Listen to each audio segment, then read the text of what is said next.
Cluster केलेला आहे। त्यामध्ये रावेर, जळगाव, धुळे, नंदुरबार या 4 लोकसभा देण्यात आल्यात। विखे पाटील यांना नाशिक शहर आणि ग्रामीण हे 2 दिलेले आहेत। नंदुरबार, धुळ्याला गेलो आणि आज इथली बैठक होती म्हणून मी कार्यकर्त्यांशी बोलावं, संवाद साधण्यासाठी इथं थांबलेलो होतो। या ठिकाणी आलो, 5 मिनिटं कार्यकर्त्यांची हितगुज केला। सगळ्यांनाच वाटतं की जागा आम्हाला मिळावी। राष्ट्रवादीलाही वाटतं शिवसेनेची सिटिंग जागा आहे आणि भाजपालाही वाटतं आमचे 3 आमदार आहेत, महापालिकेत नगरसेवक आहे। हा भाजपाचा बालेकिल्ला आहे म्हणून साहजिक आहे, रास्त आहे। वाटाघाटी सुरू आहेत, ज्यांच्या हक्काच्या जागा आहेत त्यांना त्या सोडाव्या लागणार आहेत। देवेंद्र फडणवीस, बावनकुळे, एकनाथ शिंदे, अजित पवार हे चर्चा करतात। नंतर दिल्लीला पार्लमेंटरी बोर्ड आहे, त्यांच्याशी चर्चा करून हा सगळा विषय संपेल। मला त्या संदर्भात माहिती नाही, पार्लमेंटरी बोर्डात काय चर्चा झाली त्यांना कोणी सांगितलं। 1-2 दिवसात अंतिम यादी येईल, वेळ आता कमी आहे। अनेक ठिकाणी आता प्रचाराला सुरुवात झाली आहे, छाननी झाली आहे, फॉर्म भरणं सुरू आहे। 1-2 दिवसात होईल, त्यामुळे कोण कोणाला म्हणालाय, कोण कोणाला काय सांगितलंय ते होईल। सर्वांनाच वाटतं भाजपाचंही संख्याबळ जास्त आहे, आम्हालाही वाटतं। त्यांचाही तो अधिकार आहे, त्यांना वाटतं आम्हालाही ती जागा मिळाली पाहिजे। राष्ट्रवादीकडे जागा कोणकोणत्या द्यायच्या त्यावरून मागणी आहे। मला वाटतं तिन्ही पक्षांची मागणी आहे। मोदींचा वलय, लोकप्रियता आणि लोकांनी ठरवलंय त्यांनाच मतदान करायचं, त्यामुळे साहजिक आहे ही जागा निवडूनच येणार आणि तिन्ही पक्षांना वाटतं। पार्लमेंटरी बोर्डाचा 1-2 दिवसाचा निर्णय होईल, उमेदवारी जाहीर होईल। नाशिकची चर्चा बरीच चालू आहे, त्यामुळे मला नाशिकची माहिती आहे। उद्धव ठाकरेंबद्दल काय बोलावं, जशा निवडणुका जवळ येतील तसतसं ते बोलतील, कोणाला काय पिक्चर दाखवतील, कोणाला नाटकं दाखवतील, अजून कुठपर्यंत मजल जाईल मला सांगता येणार नाही। त्याने आम्हाला काही दाखवण्यापेक्षा महाराष्ट्रात फिरायला पाहिजे, आपली एखाद दुसरी जागा निवडून येते का ते पाहायला पाहिजे।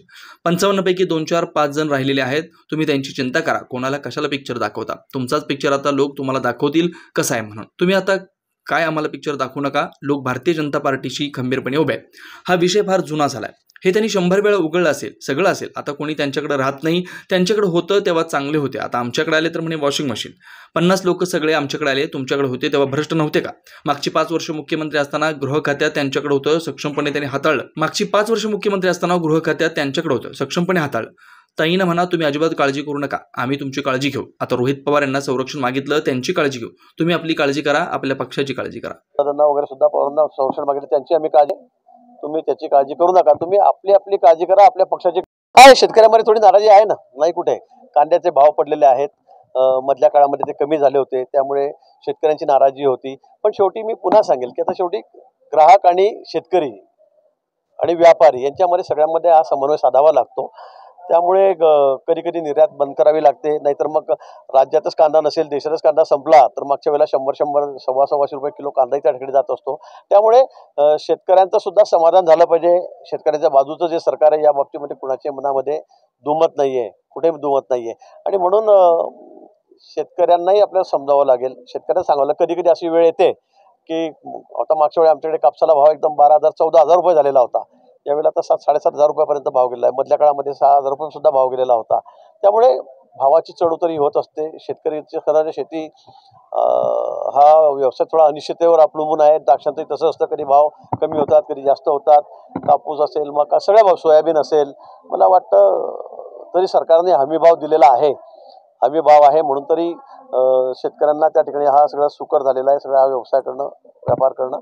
पण निश्चित शेतकरीही ऐकतील, कारण त्यांना शेवटी देशाच्या हिताचा विचार करायचा आहे। मोदीजींचं नेतृत्व कसं आहे त्यांच्या सर्वांना कल्पना आहे।